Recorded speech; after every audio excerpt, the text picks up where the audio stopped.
Friends, this is Nirmala and welcome back my channel basic biology by Nirmala Chaudhary. Friends, आज का हमारा topic है kingdom fungi.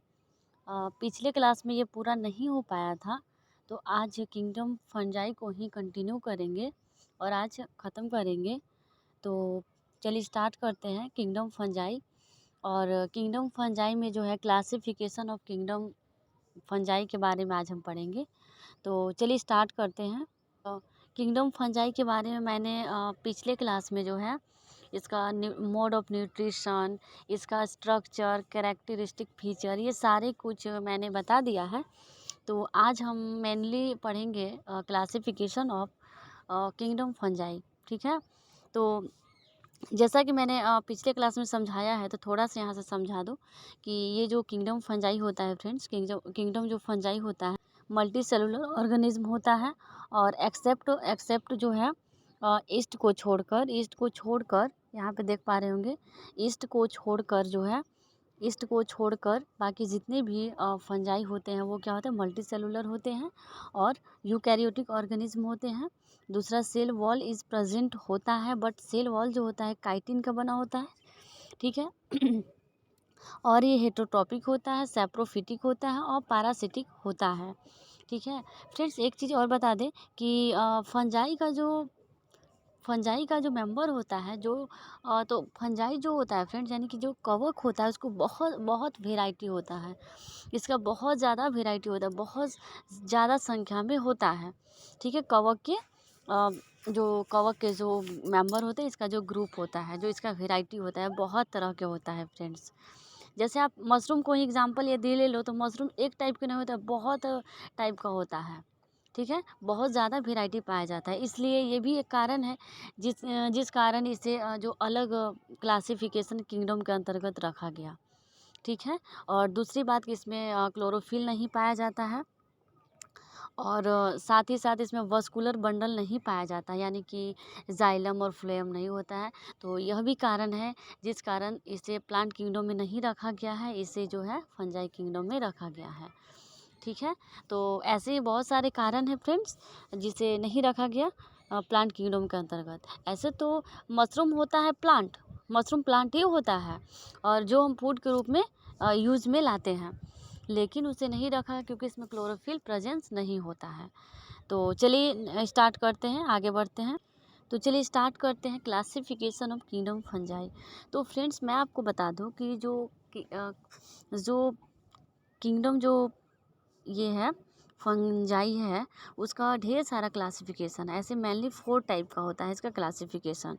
ठीक है। मेनली 4 टाइप का इसका क्लासिफिकेशन होता है। तो पहला होता है फाइकोमाइसिटीज। अब ये होता क्या है फ्रेंड्स, तो ये फंजाई के एक क्लासिफिकेशन है।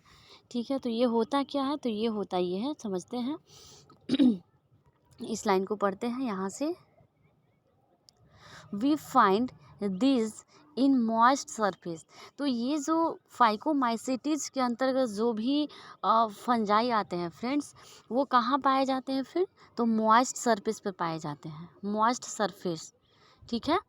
मॉइस्ट मीन्स क्या होता है, तो नमी जहाँ पे होता है फ्रेंड्स, उस सरफेस पे ये पाए जाते हैं। और साथ ही साथ डिकेइंग वुड, यानी कि जो सड़ा गड़ा जो लकड़ी होता है उसमें पाए जाते हैं। और एक्वेटिक हैबिटेट, यानी कि जहाँ पर थोड़ा सा पानी की मात्रा थोड़ा थोड़ा आता हो, ठीक है, तो वहाँ पे फाइकोमाइसिटीज पाया जाता है। दूसरा यहाँ पे फ्रेंड्स, यहाँ पे the mycelium is separate and coenocytic, यानी कि जैसा कि मैंने बताया था कि कवक के जो उसका बॉडी होता है फ्रेंड्स, उसको क्या बोलते हैं, उसको माइसेलियम कहते हैं। ठीक है। तो माइसेलियम जो होता है वो सेपरेट, यानी कि अलग अलग होता है, बॉक्स बनाकर होता है, ऐसे ऐसे, जैसे कि मैंने एग्जांपल में वहाँ पे पिछले क्लास में समझाया था। ठीक है। कि वहाँ जो कवक का जो, यानी कि जो फंजाई का जो बॉडी को क्या बोलते हैं, तो माइसेलियम बोलते हैं। माइसेलियम छोटे छोटे हाइफी से मिलकर बना होता है। तो group of hyphae is called mycelium. और माइसेलियम किसे कहते हैं, तो इसे कवक के बॉडी को कहते हैं, यानी कि फंजाई के बॉडी को कहते हैं। तो जो माइसेलियम होता है फ्रेंड्स, वो सेपरेट होता है अलग अलग बॉक्स में होता है और स्वेनोसाइटिक होता है। अब दूसरा यहाँ पे फ्रेंड्स, दूसरा यहाँ पे इस लाइन को पढ़ते हैं। Some common example include mucor, इसका एग्जाम्पल है फाइकोमाइसिटीज़ का, ठीक है। फाइकोमाइसिटीज़ का एग्जाम्पल है म्यूकोर, यहाँ पे फ्रेंड्स म्यूकोर, और राइजोपस एंड अल्ब्यूगो इसका 3 मेन एग्जाम्पल है। किसका एग्जाम्पल है? तो फाइकोमाइसिटीज़ का एग्जाम्पल है। कौन कौन सा है? तो म्यूकोर है और राइजोपस है और अल्ब्यूगो है। तो 3 मेनली इसके एग्जाम्पल होते हैं जो फाइकोमाइसिटीज होते हैं। और साथ ही साथ क्या होते हैं फ्रेंड? तो ये कहाँ पाए जाते हैं? तो मॉइस्ट सरफेस पे पाए जाते हैं। और सले गड़े जो टहनी होता है, पेड़ की टहनी होता है, लकड़ियाँ होती हैं, उसमें ये पाया जाता है, ठीक है। म्यूकोर, राइजोपस और अल्ब्यूगो। अब नेक्स्ट बढ़ते हैं। नेक्स्ट यहाँ पे आता है एस्कोमाइसिटीज़ यहाँ पे एस्कोमाइसिटीज़। अब ये जो एस्कोमाइसिटीज़ क्लासिफिकेशन है फ्रेंड्स, ये किस आधार पर किया गया, कैसे किया गया, ये जानते हैं। तो यहाँ पे देख रहे हो friends, we commonly call this sac fungi. इसे क्या बोलते हैं? सैक फंगी बोलते हैं या सैक फंजाई बोल सकते हैं, ठीक है। तो फंजाई भी बोलते हैं बहुत से लोग, अब फंगी भी बोला जाता है। तो एस्कोमाइसिटीज़ जो होते हैं commonly called as sac fungi या सैक फंजाई, ठीक है। अब नेक्स्ट यहाँ पे बढ़ते हैं friends. They are mostly found in multi cellular form, यानी कि एस्कोमाइसिटीज़ जो फंजाई होते हैं फ्रेंड्स, इसमें मल्टी सेलुलर होते हैं, यानी कि ढेर सारे सेल पाए जाते हैं, बहुत सारे सेल के प्रेजेंस होता है इनमें। किसमें? एस्कोमाइसिटीज़ में। ऐसे तो सारे में बहुत सारा पाया जाता है, बट इसमें ज़्यादा पाया जाता है। रेयरली इन यूनिसेलुलर फॉर्म, यानी कि कोई जो होते हैं, जैसा कि बहुत सारे एक्सेप्शन, हर चीज़ में एक्सेप्शन होता है, इसमें भी एक्सेप्शन होता है। तो रेयरली इन यूनिसेलुलर फॉर्म, यानी कि बहुत सारे जितने भी जो एस्कोमाइसिटीज़ जो कवक होते हैं, फंजाई होते हैं, वो क्या होते हैं? मल्टी सेलुलर फॉर्म में होते हैं। और बहुत कम जो होते हैं, रेयरली केस में क्या होता है कि यूनिसेलुलर फॉर्म होता है, ठीक है। ऐसे सबका क्या होता है? मल्टी सेलुलर होता है, ढेर सारे मिलियन ट्रिलियंस ऑफ सेल से बॉडी बना होता है, ठीक है। अब नेक्स्ट बढ़ते हैं यहाँ पे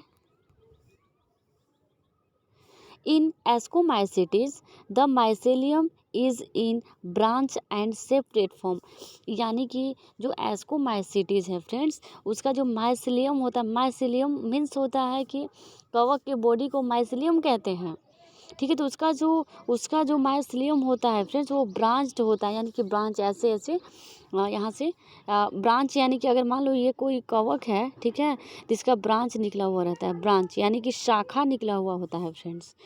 तो इसमें जो होता है एस्कोमाइसिटीज़ में जो होता है, वो क्या होता है? ब्रांच निकला हुआ रहता है और सेपरेट रहता है, सेपरेट फॉर्म में रहता है, ठीक है।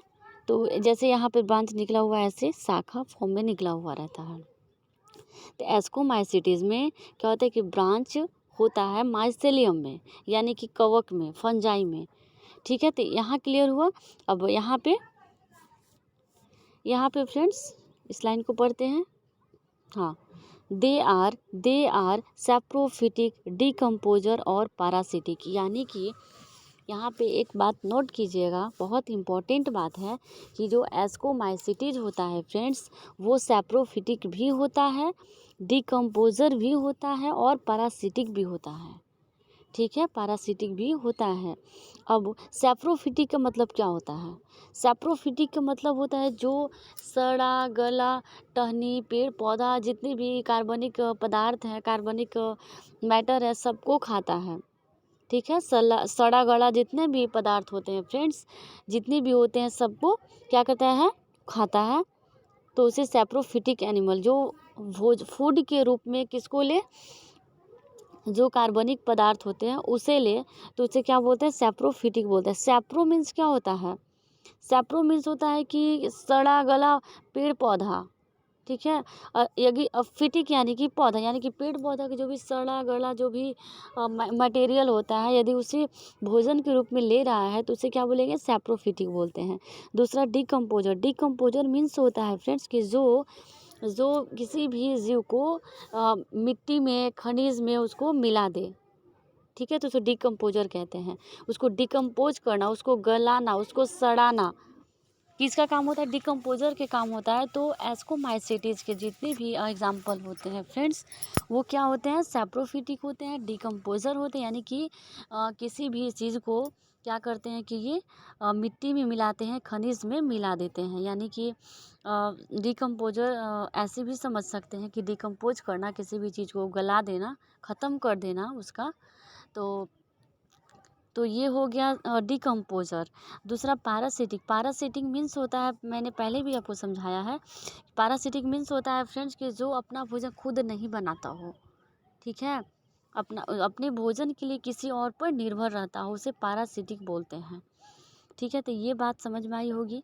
अब नेक्स्ट बढ़ते हैं। यहाँ पे सम एग्जाम्पल भी हैं इसके, बहुत सारे एग्जाम्पल हैं, जैसे अस्परजिलस, यहाँ पे पढ़ रहे हैं फ्रेंड्स, अस्परजिलस और क्लैविसेप्स यहाँ पे पढ़ पा रहे होंगे फ्रेंड्स, और न्यूरोस्पोरा यहाँ पे फ्रेंड्स फिर से मिटाकर आपको दिखाऊं, एस्परजिलस यहाँ पे, क्लैविसेप्स और दूसरा न्यूरोस्पोरा, यहाँ पे न्यूरोस्पोरा इसका एग्जाम्पल है फ्रेंड्स, जो बहुत इंपॉर्टेंट है।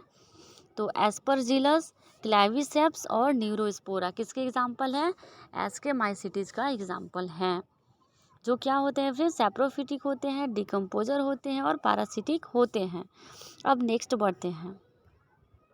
थर्ड हमारा आता है बेसिडोमाइसिटीज, यहाँ पे बेसिडोमाइसिटीज। एक आपको यहाँ पे एक क्लू मिल रहा होगा याद करने के लिए कि जितने कोई भी, अगर यदि कोई भी नहीं, मतलब जनरली याद करने का मतलब ऐसे याद कर सकते हैं कि जितने भी माइसिटीज लास्ट में वर्ड आ रहा है वो किसके मेंबर होंगे फ्रेंड्स, तो फंजाई के मेंबर होंगे, फंजाई के अंतर्गत आएगा, है ना। तो थोड़ा सा यहाँ पे अब बेसिडियोमाइसिटीज जो होता है फ्रेंड्स, वो क्या होता है वो जानते हैं। तीसरा जो है, ठीक है, तीसरा ये है, तीसरा क्लासिफिकेशन कवक का यानी फंजाई का। दे ग्रो इन सॉइल, यानी कि ये जो बेसिडियोमाइसिटीज है फ्रेंड्स, वो ग्रो कहाँ करता है, सॉइल में, यानी कि मिट्टी में होता है ये। ट्री स्टम्प और इवन लॉन्ग्स, यानी कि ट्री स्टम्प यानी कि पेड़ के टहनी पर पाया जाता है। ये क्या, ये जो बेसिडोमाइसिटीज जो कवक है, जो फंजाई है, आप अपने दैनिक लाइफ में देखे होंगे फ्रेंड्स कि कोई पेड़ पर क्या होता है, पेड़ की टहनी पर देखिएगा तो कवक यानी कि कवक हो जाता है, फंजाई लग जाता है, फंगस लग जाता है, ठीक है। तो आप अपने दैनिक जीवन में देखे होंगे, और बहुत ज़्यादा मिट्टी से भी उग जाता है। तो ये कहाँ पे उगता है मेनली, तो ये जो उगता है फ्रेंड्स वो मिट्टी में, ट्री स्टम्प पर यानी कि पेड़ की टहनियों पर उग जाता है, इवन लॉन्ग्स, ठीक है। तो अब यहाँ पे नेक्स्ट बढ़ते हैं। देयर माइसिलियम, जैसे कि mycelium in the sense body of fungi is called mycelium. Their mycelium is in a separate and branched form, यहाँ भी वही बात आ रहा है। बेसिडोमाइसिटीज का भी जो बेसिडोमाइसिटीज का जो माइसिलियम होता है, यानी कि उनका जो बॉडी होता है वो सेपरेट होता है और ब्रांच फॉर्म में होता है। यानी कि मान लीजिए अगर कोई ये मशरूम का है, ऐसे मशरूम यानी कि जो कवक ऐसे हो गया फ्रेंड्स, तो इस ब्रांच फॉर्म में रहता है, इसका ब्रांच होता है, शाखा निकला हुआ होता है फ्रेंड्स, फूल की जैसा, ठीक है। तो वो क्या हो गया फ्रेंड्स, बेसिडियोमाइसिटीज, ठीक है। तो ये हो गया। तो आप हमको फूल की जैसा क्या रहता है, कवक ये तो रहता है ना, मशरूम रहता है। सेक्स ऑर्गन आर अब्सेंट, यानी कि इसमें जो सेक्स ऑर्गन होता है फ्रेंड्स, यहाँ पे सेक्स ऑर्गन अब्सेंट होता है। Sex organ in the sense, male में हो गया टेस्टिस और फीमेल में हो गया ओवरी। मेल में हो गया टेस्टिस, ठीक है, और फीमेल में क्या हो गया फ्रेंड्स, ओवरी हो गया। तो इसमें जो होता है फ्रेंड्स, जो बेसिडियोमाइसिटीज है, जो फंजाई है, उसमें सेक्स ऑर्गन अब्सेंट होता है, यानी कि सेक्स ऑर्गन प्रेजेंट नहीं होता है, यानी कि sex organ in the sense कि मेल में टेस्टिस और फीमेल में ओवरी अब्सेंट होता है, ये नहीं पाया जाता है। Most important. अब नेक्स्ट है friend, mushroom are the most common form of basidiomycete. जो मशरूम होता है फ्रेंड्स, जो मशरूम होता है जो बरसात के दिनों में ढेर सारा उग जाता है, अपने लाइफ में देखे होंगे, और ऐसे तो मार्केट में भी अवेलेबल रहता है हमेशा। तो बेसिडोमाइसिट्स का मोस्ट कॉमन एग्जाम्पल है क्या है, मशरूम यहाँ पे देख पा रहे होंगे, जो हम लोग खाने के लिए यूज़ करते हैं, खाने में दैनिक जीवन में यूज़ करते हैं, हम लोग देखे भी हैं, जो ब्रांच फॉर्म में होता है ऐसे, ठीक है। ऐसे मशरूम का ढेर सारा वेराइटी पाया जाता है, मिलियंस ऑफ वैरायटी पाया जाता है। आप नहीं पहचान पाओगे कि ये कौन सा मशरूम है ऐसे, ठीक है, यानी कि ब्रांच फॉर्म में पाया जाता है। मशरूम इसका मोस्ट कॉमन एग्जाम्पल है। एग्जाम्पल याद रखने के लिए बहुत ज़रूरी है कि बेसिडोमाइसिटीज़ जो मशरूम होता है वो किस में आता है, तो बेसिडोमाइसिटीज़ में आता है। तो इसका मोस्ट कॉमन एग्जाम्पल हो गया मशरूम, ठीक है। Some common example include agaricus, यहाँ जो देख पा रहे होंगे फ्रेंड्स, एगारिकस, और यहाँ पे अस्टिलैगो यहाँ पे, और पुसिनिया इसका मोस्ट कॉमन एग्जाम्पल है।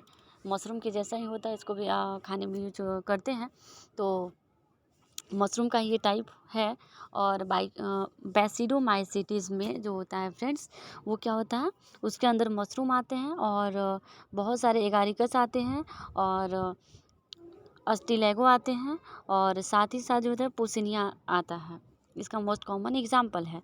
तो फ्रेंड्स आपको सब कुछ समझ में आ रहा है, अगर नहीं आ रहा तो कमेंट करके बताइएगा। तो बेसिडोमाइसिटीज में हो गया, इसमें ब्रांच के फॉर्म में रहेगा क्या, तो माइसेलियम यानी कि कवक का बॉडी, ठीक है, और सेपरेट फॉर्म में रहता है। सेक्स ऑर्गन अब्सेंट होता है फ्रेंड्स, अब्सेंट होता है यानी कि मेल में टेस्टिस और फीमेल में ओवरी प्रेजेंट नहीं होता है, तो ये सेक्स ऑर्गन नहीं होता है। अब नेक्स्ट बढ़ते हैं। एट लास्ट है ड्यूट्रोमाइसिटीज़, यहाँ पे देख पा रहे होंगे ड्यूट्रोमाइसिटीज़। अब ये क्या होता है फ्रेंड्स, यहाँ पे जानते हैं। They are also known as imperfect fungi, imperfect fungi या इम्परफेक्ट फंगी, ठीक है। तो ड्यूट्रोमाइसिटीज़ जो होता है फ्रेंड्स, इम्परफेक्ट फंजाई या इम्परफेक्ट फंगी भी कहा जाता है, also known as you imperfect fungi या इनपरफेक्ट फंगी के रूप में जाना जाता है। They only know the vegetative phase of this fungi, यानी कि वेजिटेटिव फेज होता है ये, ठीक है। डिट्रोमाइसिटीज जो होता है वो कैसा फॉर्म होता है, तो vegetative phase of this fungi, यानी कि वेजिटेटिव फॉर्म के रूप में ये पाया जाता है। हम लोग जानते हैं कि ये वेजिटेटिव फॉर्म है, यानी कि शाकाहारी बोल सकते हैं, तो उसके फॉर्म में ये जानते हैं। दे रिप्रोड्यूस बाय, यहाँ पे conidia which are the asexual spores, यानी कि ये जो रिप्रोडक्शन करते हैं फ्रेंड्स, वो किसके द्वारा करते हैं, तो कोनिडिया के द्वारा करते हैं, कोनिडिया के द्वारा रिप्रोडक्शन करते हैं। और कौन सा रिप्रोडक्शन करते हैं, तो एसेक्सुअल स्पोर्स करते हैं। यानी कि एसेक्सुअल के मतलब क्या होता है फ्रेंड्स, जिसमें मेल सेक्स ऑर्गन और फीमेल सेक्स ऑर्गन भाग नहीं लेता हो, उसे एसेक्सुअल रिप्रोडक्शन कहते हैं। सेक्सुअल रिप्रोडक्शन क्या होता है, जिसमें मेल सेक्स ऑर्गन और फीमेल सेक्स ऑर्गन भाग लेता हो, उसे सेक्सुअल रिप्रोडक्शन कहते हैं।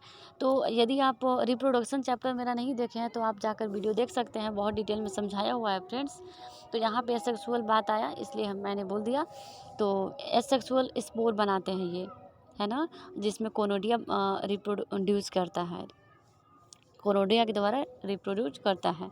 There mycelium is also in a separate and branch form, यानी कि जितने भी इसका जो क्लासिफिकेशन है फ्रेंड, जितना भी आते हैं ड्यूट्रोमाइसिटीज़ के अंदर, वो ब्रांच फॉर्म में होते हैं।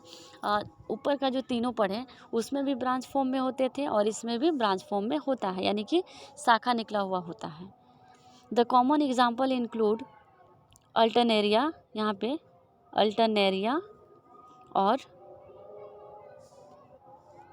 कोलेटोट्राइकम, यहाँ पे कोलेटोट्राइकम फ्रेंड्स, और ट्राइकोडर्मा। तीन मेनली एग्जाम्पल हैं फ्रेंड्स इसके, ट्राइकोडर्मा और अल्टरनेरिया, और फर्स्ट क्या है, कोलेटोट्राइकम। क्लेटोट्राइकोम, क्लेटोट्राइकोम। तो ये बहुत इंपॉर्टेंट एग्जाम्पल है फ्रेंड, ड्यूटोमाइसिटीज के अंतर्गत आता है और ये वेजिटेटिव फॉर्म के रूप में होता है। और ये रिप्रोडक्शन कैसे करता है, तो कोनोडिया की सहायता से करता है। दूसरा बात, इसमें जो माइसेलियम जो होता है वो भी ब्रांच फॉर्म में होता है। ऐसे सारे में ब्रांच फॉर्म में होते हैं फ्रेंड्स, सारे में शाखा फॉर्म में होते हैं। अब नेक्स्ट बढ़ते हैं। अब थोड़ा सा यहाँ पे बता दें फ्रेंड्स कि इसका जो रिप्रोडक्शन होता है किसका, किसका रिप्रोडक्शन, फंजाई का रिप्रोडक्शन जो होता है फ्रेंड्स, वो कैसे बहुत सारे इसके टाइप होते हैं रिप्रोडक्शन करने का। पहला तो sexual reproduction friends, sexual reproduction यहाँ पे किसके द्वारा होता है, तो वो स्पोर्स के द्वारा, एस्कॉप स्पोर के द्वारा, और यहाँ पे बेसिडियो स्पोर्स के द्वारा होता है सेक्सुअल रिप्रोडक्शन। ये सेक्सुअल रिप्रोडक्शन किसके द्वारा होता है फ्रेंड, कोनोडिया जू स्पोर के द्वारा होता है, और स्पोरेंजियम स्पोरेंजियोस्पोर्स के द्वारा होता है। और वेजिटेटिव रिप्रोडक्शन किसके द्वारा होता है, तो फ्रेगमेंटेशन, बर्डिंग और फ्यूजन के द्वारा होता है रिप्रोडक्शन। ठीक है। अब फंजाई का यूज़ जानते हैं, इसका यूज़ कहाँ है। तो यदि बात करें फ्रेंड्स इसका यूज़ की, तो इसके बहुत जगह यूज़ किया जाता है। एक तरफ एक तरफ हम लोगों के लिए फ़ायदेमंद बहुत ज़्यादा है और एक तरफ नुकसान भी है। ठीक है। नुकसान ये है कि ये किसी भी चीज़ को सड़ा गड़ा देता है, उसमें क्या करता है, फंगस लगा देता है, चाहे वो बॉडी ह्यूमन बॉडी हो, चाहे किसी का भी बॉडी हो, चाहे कुछ खाने पीने की चीज़ें हो, वो सबको क्या करता है, फंगस लग जाता है। हम लोग अपने दैनिक जीवन में देखे होंगे, ये जो ब्रेड होता है फ्रेंड्स, ब्रेड को यदि 2-3 दिन तक, 4 दिन तक यदि उसको नमी जगह पर रखिएगा तो उसमें फंगस लग जाता है। तो हम क्या करते हैं कि ये ख़राब हो गया, इसे फेंक दो, इसमें फंगस लग गया है। या अचार भी, जिसको अगर देहाती भाषा में बोले तो भुआ लगना बोलते हैं। ठीक है। तो अगर मान लीजिए अचार भी है तो उसमें भी लग जाता है फंगस, तो हम उसे फेंक देते हैं क्योंकि उससे हमारी तबीयत ख़राब हो जाएगी। तो एक तरफ ये नुकसान भी करता है फंजाई, और एक तरफ फ़ायदेमंद ये है कि ये क्या करता है कि इससे बहुत सारे दवा बनता है ना। और दूसरा बात कि मोस्ट कॉमन एग्जांपल देख लीजिए, मशरूम, एज ए मशरूम के रूप में हम अपने भोजन के रूप में यूज़ करते हैं दैनिक जीवन में। जो तो ये एक फ़ायदा है और एक नुकसान भी है। ढेर सारे नुकसान भी है, ढेर सारे फ़ायदा भी है। कोई भी अगर चीज़ है तो उसमें फ़ायदा और नुकसान दोनों होता है, तो इसमें भी वही चीज़ होता है। तो इसका यूज मेनली कहाँ कहाँ किया जाता है फ्रेंड्स, तो इसका सबसे most important source of vitamin C, यानी कि ये जो यूज किया जाता है विटामिन सी के रूप में भी यूज किया जाता है, जिसको सिट्रिक एसिड बोलते हैं। ठीक है। विटामिन सी जो जो खट्टे फल से मिलता है, तो फंजाई में भी क्या होता है, विटामिन सी होता है। दूसरा, they are involve in the production of antibiotics, यानी कि सच एज पेनिसिलिन। तो एंटीबायोटिक दवा बनाने में इसका यूज किया जाता है, बहुत इम्पॉर्टेंट रोल होता है इसका। जैसे एग्जांपल के तौर पर देख सकते हैं, पेनिसिलिन जो दवा होता है, जो एंटीबायोटिक दवा होता है, और इसका मोस्ट इम्पॉर्टेंट रोल है इसमें एंटीबायोटिक में। और इसमें फूड का फ्रेगमेंटेशन कराने में इसका यूज़ किया जाता है। चीज़ और ब्रेड में भी यूज किया जाता है। चीज़ यानी पनीर, ठीक है, और ब्रेड यानी जो दैनिक जीवन में हम लोग देखते हैं, तो उसे बनाने में भी इसका यूज़ किया जाता है। फूड फ्रेगमेंटेशन कराने में भी इसका यूज़ किया जाता है, और अल्कोहल बनाने में भी इसका यूज़ किया जाता है।